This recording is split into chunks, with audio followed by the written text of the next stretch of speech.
Fall, my favorite time of the year. A few moments later. No! Wow! It was so beautiful! But wait, that means it's time for winter camping. In my opinion, winter is the best time of the year to go camping. So in order to do that safely, you need to be able to stay dry and you need to be able to stay warm. The main time you're gonna have to worry is when you're sleeping, because when you're moving around, you're going to be able to produce body heat and keep yourself warm, at least that way.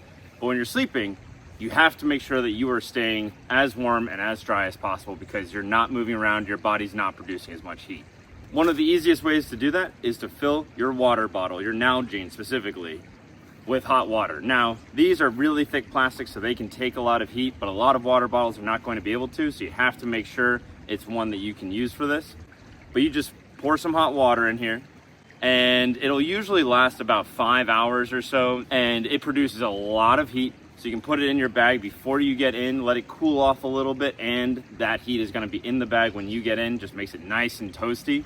Another common recommendation is just to use some hand warmers, which you can shake up and activate and put in your sleeping bag with you. You can also use, they make a body warmer version of this, so it has an adhesive backing, you peel it off and stick it to you. Important thing to note, do not peel it off and stick it directly on your skin. It heats up enough that it can potentially cause burns that way. So you wanna have a layer of clothing between you and the body warmer. But I personally have found they're not as intense or useful as I thought they might be. A lot of people swear by them though. Definitely check them out for yourself. They're very light, very easy to put on, but I just found it a little bit lacking, so I prefer the hot water bottle myself. But these are great in a pinch. One thing to note, put them where there's gonna be a lot of blood flow, because that'll heat up that blood as it courses through, and that'll then be dispersed throughout your body, so it just makes it a little bit more efficient at warming you up. So put it on your chest or your groin or femoral artery, places where there's a lot of blood flow going through, and that'll help keep you a little bit extra warm. Those are two really common tips that'll help keep you warm as you're sleeping through the night. But here are two other things you can do that are not as commonly heard, but really helpful as well. Your sleeping bag works by keeping your body heat trapped inside with you. And if you get into your sleeping bag warm, that'll just produce more body heat and start that process a lot faster. So one thing you can do is just do some quick jumping jacks or like a run in place. You don't want to sweat, that's the key thing, but you do want to get your blood pumping, because then when you get into your sleeping bag, that blood is flowing, your body temperature is raised, and it's producing a lot more heat that your sleeping bag will then trap in with your body to keep you warm throughout the night. Another thing that can help is just eating something sweet right before bed. As your body's breaking that down, the simple sugars break down really quickly, so it'll just turn into energy really fast. And basically that produces a little bit extra body heat for you. Again, the whole goal is just to start that body heating process as quickly as possible, rather than having to rely on that sleeping bag slowly getting warm as you go into the night. So far, we've been talking about ways to build up heat in your bag, but it's also important to make sure that that heat that you're producing is used as effectively as possible. So here are two things to watch out for that can help ensure that that heat is being used throughout the night rather than being lost in some way. Your body is going to lose a ton of heat through your head, so you want to wear a hat while you're sleeping in order to retain that. You can just use a simple beanie, but that leaves your face exposed. So one of the things I like to do is actually use a balaclava instead. So I like this because it keeps your face covered, it doesn't leave it exposed, you're all nice and toasty, and it also makes it a lot easier to avoid one of the biggest mistakes people make in their sleeping bags. One of the worst things that you can do when you're in your sleeping bag is breathe into it, because that means that you're basically producing moisture with your breath that then gets trapped inside your bag and reduces the effectiveness of the insulation. So I like a balaclava because instead of having my mouth and nose exposed, so I'm like, ooh, I need to tuck in here, it's a lot easier to just be like, I feel comfortable having my face outside of my bag, avoiding that danger of breathing into the bag, but everything is still covered, still warm. Those are some of the key ways that you can keep yourself warm while you're sleeping at night during the winter. Again, the goal is just to produce as much heat as you can going into your bag, and also make sure that you're not then reducing the effectiveness of that heat by letting some of it escape either through your head or through the moisture that you're bringing into the bag with you. Now, let's talk about how to keep your stuff warm, because that is also vital to make sure that you have a good and safe time outdoors during the winter. You also want to make sure that you have some sort of way to make hot food, hot water, in order to keep you warm throughout the winter months. You can build a fire, but that can take time. It's harder to find firewood that isn't wet, all of those sorts of problems.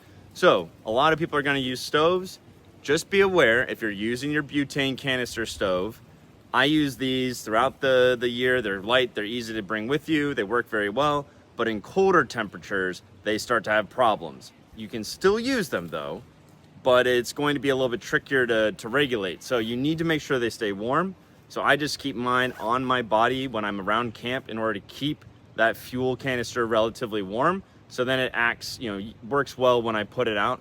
The other thing you want to make sure though is don't have it sitting directly on snow, because again, that's going to cause it to cool down and cause issues with the fuel. So have it on some sort of platform, whether it be like additional wood or maybe even just a little thing that you bring with you, like a bit of cardboard or something like that, just to have a little bit of insulation between this and the snow. Again, because we're trying to keep this warm and above freezing so it works appropriately. But if you're getting into really cold temperatures, like down below, let's say 20 degrees Fahrenheit, -4 Celsius, something like that, these are just going to be temperamental at best. So I would recommend getting another fuel system. You can find stoves that work with kerosene or white gas, just other fuels that don't have the issues that these have in the middle of winter. So definitely get one of those if you're going out into really cold temperatures. But if you're going out into stuff around freezing or thereabouts, you can still use one of these. You just need to make sure that it's staying warm when you're not using it, so that that fuel works properly when you are turning it on. Now, granted, that means you're gonna have a fair amount of stuff in your pockets. If you have a lighter as well, you're gonna wanna keep that warm because it's also butane, just like the stove. So there's gonna be, a fair amount of stuff to stuff in there, but it's worth it, even though it's gonna be a little lumpy and look a little funky wandering around camp. This is a family-friendly channel. Yeah, the goal is just to make sure that your stuff works well, and it's gonna feel a little uncomfortable and you're gonna be a little lumpy, but that's well worth it, and it'll keep your stuff warm and working properly. So a lot of the time when people are out camping in the middle of winter, they're just going to melt snow in order to provide clean water, which works perfectly fine. The only problem is it takes a long time and you have to melt a lot of snow and then bring it up to a boil before you can have water to drink. So if you're gonna do that, just make sure to have a little bit of water in the bottom of the pot first, so you don't scorch the bottom of your pot while you're waiting for the snow to melt and turn into water. If you're not gonna do that, however, you're gonna need some sort of water filtration system. I personally use the Sawyer squeeze water system. You just put water into the bag and then you attach the little filter on top and then squeeze the bag to push the water through into your bottle. But the problem is, this and all water filters that I know of at least rely on using really thin membranes in order to filter out all the bad stuff in the water. The problem is those membranes freeze if it gets below freezing, and they break, and then your filter is no longer effective.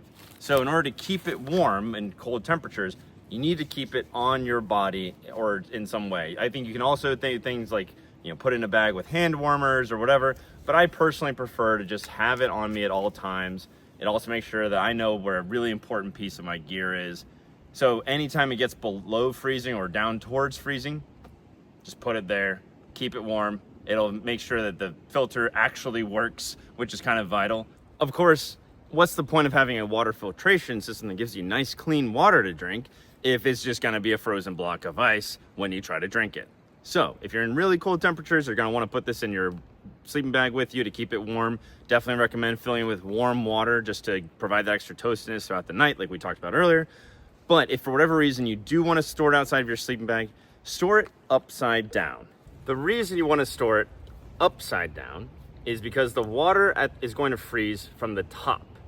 So if you have this stored right side up, like you normally would, the top where you're trying to drink from is going to be the part that freezes first. But if you store it upside down, then the part that's going to freeze first is going to actually be at the bottom of the bottle. So when you flip it upside right in the morning, when you flip it right side up, I was like, that sounds weird. When you flip it right side up, then the part you're trying to drink from is going to be clear. You can drink from it normally.